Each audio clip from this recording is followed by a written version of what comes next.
خانزادہ سمیع الوری نوشر افروز کی صحافت کا ایک درخشندہ باب تھا۔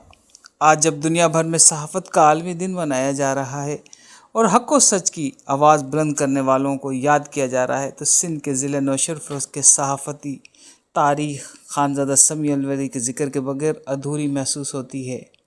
وہ محض ایک نام نہیں، بلکہ ایک ادارہ، ایک روایت، ایک اصولوں پر مبنی صحافت کے استعارہ تھے۔ خانزادہ سمیع الوری صاحب نے اس دور میں صحافت کا آغاز کیا جب وسائل محدود تھے، لیکن جذبے ہمالیہ سے بلند تھے۔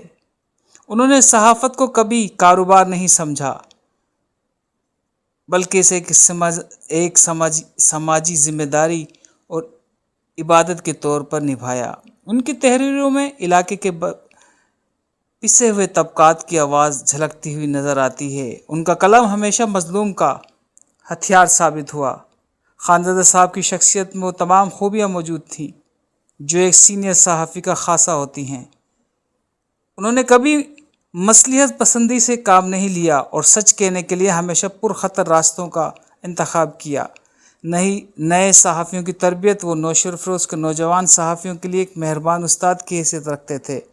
انہوں نے کئی ذہنوں کی آبیاری کی اور انہیں خبر کی حرمت سکھائی۔ علاقائی مسائل کی ترجمانی، ضلع نوشر افروز کے سیاسی، سماجی اور ترقیاتی مسائل پر ان کی گرفت اتنی مضبوط تھی کہ ان کی لکھی ہوئی رپورٹ حکام بالا کے ایوانوں میں ہلچل مچا دیتی تھی۔ وہ ایک یادگار ورثہ تھے۔